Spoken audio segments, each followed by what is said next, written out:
Dollar. Dirt and money, no soul. Had to go and get it, ain't no time to kick it. Got a stack and flip for my foes. Dollar.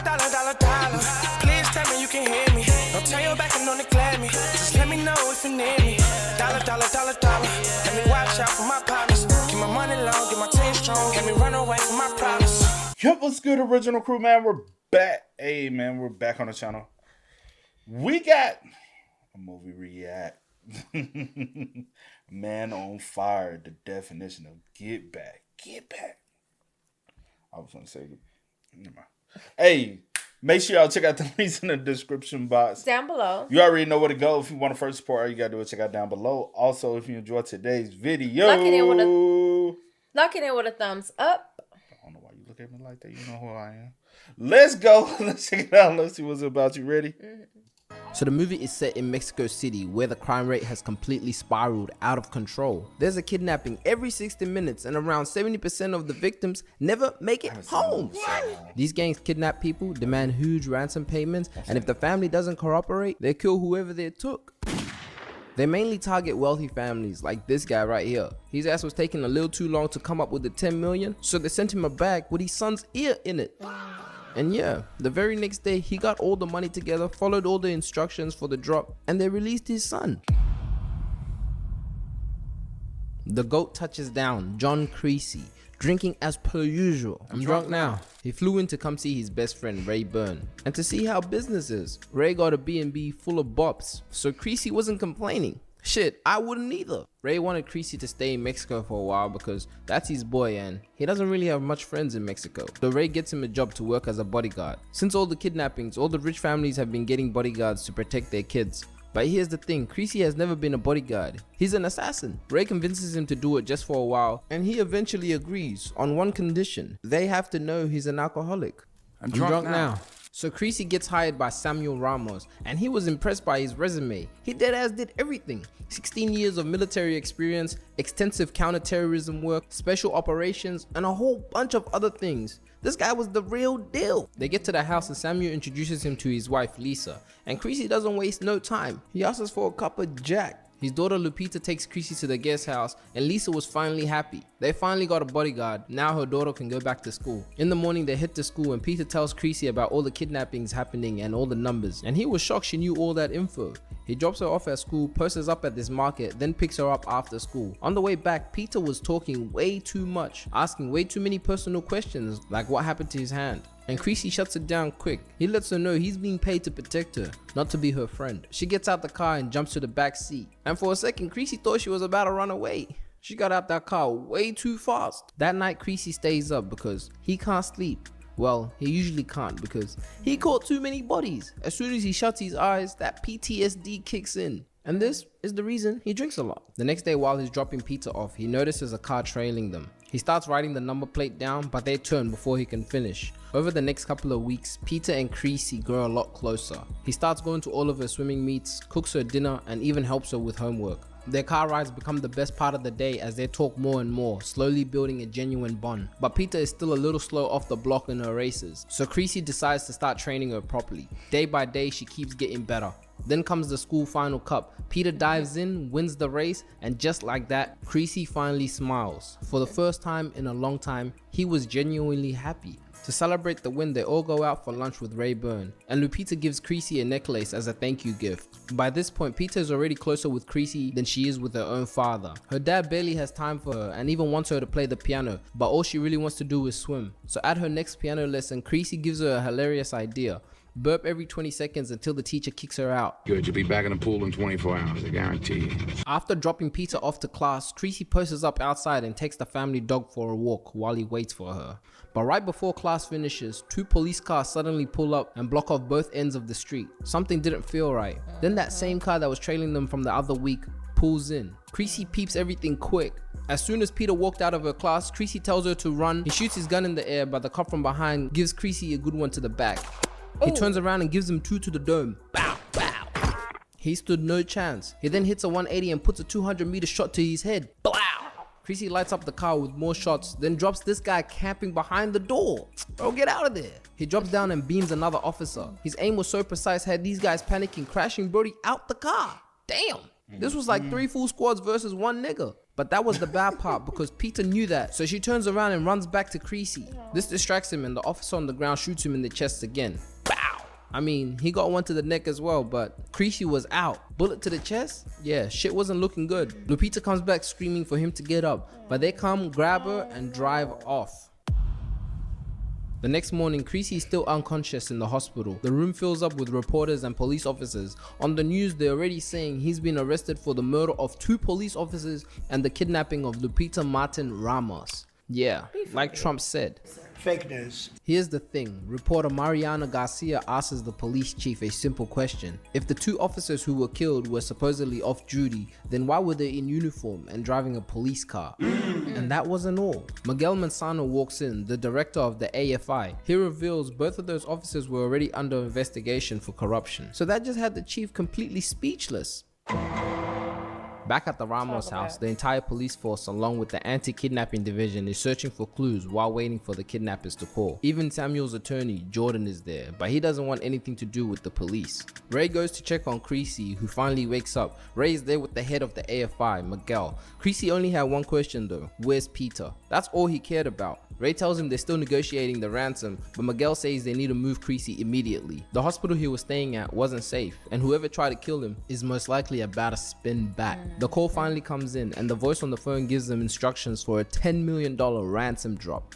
Ramos has to drive around the Diana fountain twice at exactly 1 AM, then take his shirt off so they can identify him. After that, he picks up a payphone, follows the directions to the drop location, leaves the money in a white car, and gets the hell out of there. But here's the thing, the drop doesn't go as planned. Unknown to Ramos, someone ambushes the exchange, completely ruining the deal. The next morning, the phone rings again and the voice says, Mr. Ramos, you betrayed me.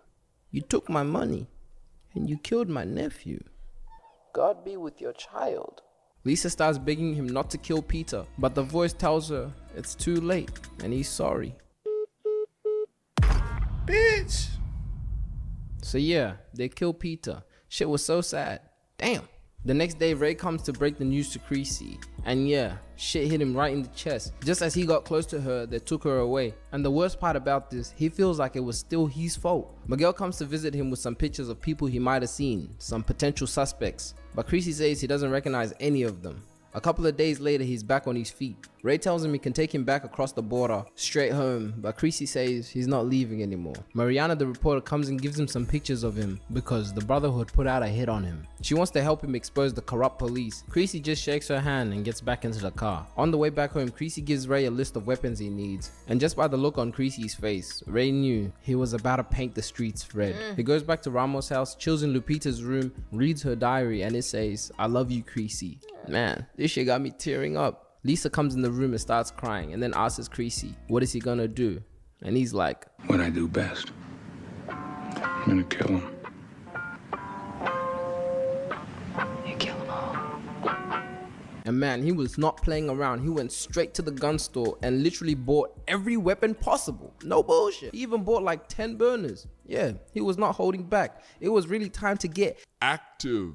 He calls Mariana to look up a license plate from the car that was following him earlier. She gets Miguel involved and together they trace it. Once Creasy gets the intel, he finds the car and tracks the guy down. He doesn't even waste time. He forces him to drive out to a quiet, isolated hill far from everything. And then he just knocks him out. Mink! Brody wakes up stripped and dazed. His hands taped tightly right around the steering wheel, and Creasy jumps into the passenger and starts asking him questions. He tells him straight every wrong answer costs him a finger. The first question comes up and he gets it wrong, so Creasy doesn't hesitate. He takes a finger. He then asks him what went wrong at the drop. The guy doesn't answer, so he cuts off another finger. This guy was screaming his lungs out, but no one can hear him because they were in the middle of nowhere. Creasy then asks him about the Guardians, the people who do the kidnapping. This nigga just says he's a professional. He just gets the call and does the job. So Creasy just cuts his ear off. Nah, this would be so bad. 2 fingers and an ear? Yeah, I would have gave him answers I didn't even know I had. After all that pain, he finally gives in and tells him where to find the Guardians. And just like that, Creasy says thanks. My guy just asks for a cigarette for one last puff because he knew it was his time. And then BAM! He puts the car on neutral and lets it roll down the hill. That night he hits the nightclub looking for the Guardian. He arrives, drags the security guard upstairs and forces his way up with the shotgun. Inside he lines all of them up and shows them a photo of Peter. No one talks, no one gives him anything, so he makes his point and blows a hole right through this guy's chest. Bow! And just like that, these two get the yapping. This guy tells them they get paid through this credit card and even gives them the pin. He finds out that the voice, the guy who orchestrates all the kidnappings, got screwed over by some crooked cops, a man named Fuentes. He's the guy who screwed up the entire exchange. This guy is devious. He was really at that house acting like he was trying to save Lupita.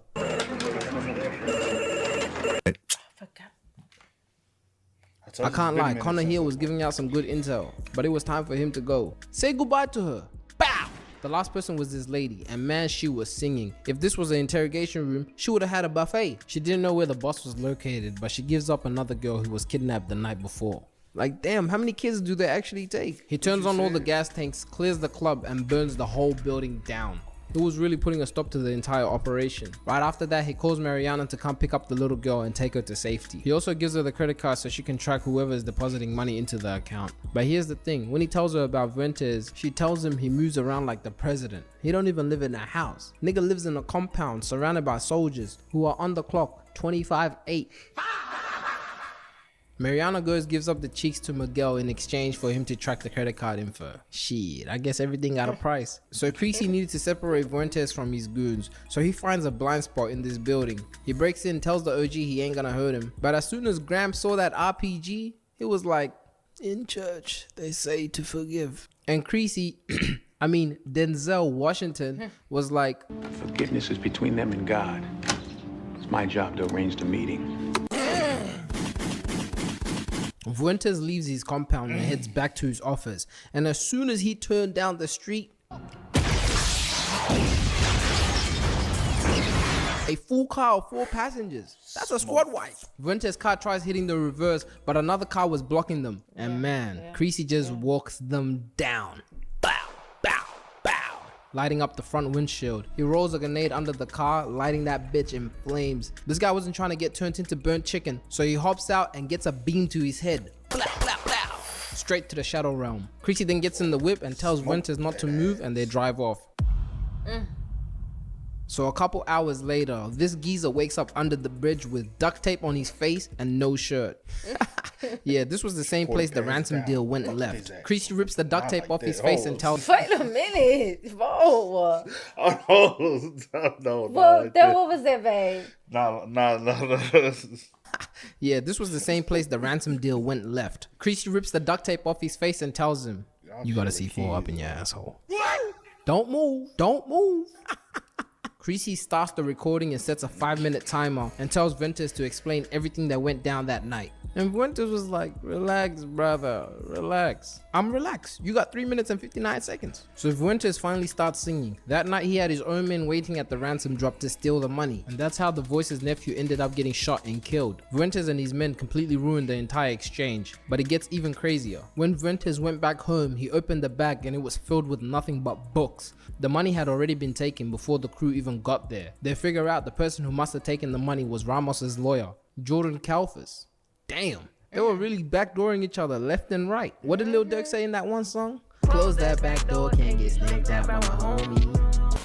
Creasy stops the recording after getting the confession and all the information he needed. Fuentes then asks Creasy if he'll let him go, but this guy must have forgot. They took the only thing that made him want to live again. Fuentes must have thought this was Marvel or DC. Creasy ain't no superhero. He's a demon.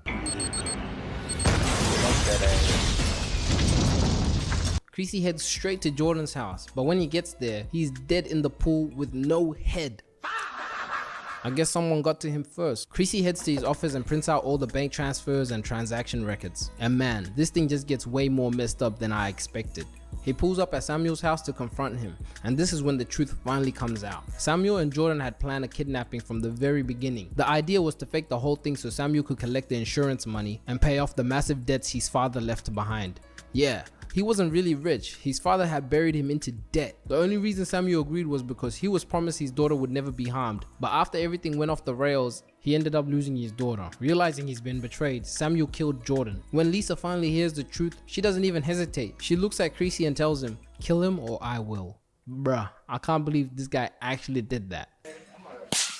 Creasy takes out his pistol, gives Samuel a bullet, and tells him he better use it. As soon as he walks out, the next day, the AFI finally get a picture of the voice by tracking down the credit card from earlier. They locate his address and bug his house. Just before Mariana heads home to write an article and publish the photo, one of his goons pays her a visit. He shoots her driver and shoves the shotgun right in her face, warning her not to release that photo. Now man, this right here is insane. You would think that would have been enough to scare her off, right? Wrong. She publishes the article anyways, exposing the man behind all the kidnappings for everyone to see. She gives Creasy the location and it's finally go time. He heads straight to the favelas and follows this guy through the streets. Then he uses this kid to lead the way. As soon as Creasy arrives at the house, he gets hit in the chest again.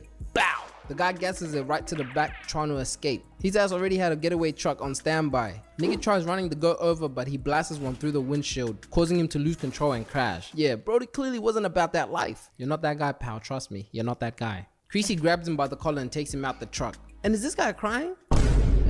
Send him 2-3 years Dagestan and forget. They head back to the house and he clears the place. And this is when he figures out the woman inside is the voice's wife and the other guy is his younger brother. They head to the roof to contact the voice because there's no signal inside the house. Meanwhile, as this is all going on, the entire AFI is watching the whole thing unfold. They didn't want to get involved. Creasy got them this far, why interrupt? When the voice finally answers the phone, he immediately tries to buy Creasy off with money. And that was a big mistake. The second he hears that offer, he snaps and blows his brother's hand off. Boom! You pendejo! I don't want your money, huh? I want you! The voice was literally against the ropes. He hangs up for like 60 seconds, then calls back. I'll make a deal. Your life in exchange for Lupita's life. And that right there makes Creasy completely freeze. Peter's dead! The voice gives him confirmation that she's still alive and he'll make a trade for his brother. Creasy agrees and then calls Lisa and tells her the news. She didn't believe it, but she still went to the location. They meet at the spot. Creasy then gives the shotgun to Lisa, making sure they don't pull any stunts. Creasy then crosses the bridge to make the exchange. They open the car doors and there she is, still alive. She runs straight into his arms and he hugs her tightly, asking if she's okay. He gives back her diary and tells her to run back to her mother. Lisa realizes her daughter is actually alive and releases the brother. Creasy heads back towards the car with the geezer. He gets inside, but on the way there, his bullet wounds were too much and he dies in the back seat. But here's the thing, he had a tracker on him the whole time. Days later, the authorities track down the voice, aka Daniel, and he's executed. Bullet to the head. Hey, no beef. Smoke that ass. Another one got smoked. That was a good movie. I ain't seen it in a while. Sorry we ain't pausing out a lot. Yeah, but, I was so into it. Yeah, didn't need to. That's not a movie. Yeah, but I haven't seen it in so long. Some of the stuff I was just like, oh my gosh, I forgot that happened. I forgot that happened. I was like, oh my gosh, Lupita died. I forgot that she didn't die. Like, I forgot a lot of stuff. It's been years, bro. Yes. It's been like, I think since college since I watched that. Man. It's been years. Yeah. But hey, man, y'all spam us up in the comments. Y'all let us know y'all thoughts in the comments for us down below. Great recap as always, man. But until next time, y'all know how it go, man. I do go by the name DJ New Kid. This is Sierra Nicole. We are. Kid and C. Go and get it, ain't no time to kick it. Got a stack of flip for my foes. Dollar, dollar, dollar, dollar. Please tell me you can hear me. Don't turn your back and don't neglect me. Just let me know if you need me. Dollar, dollar, dollar, dollar. Let me watch out for my partner.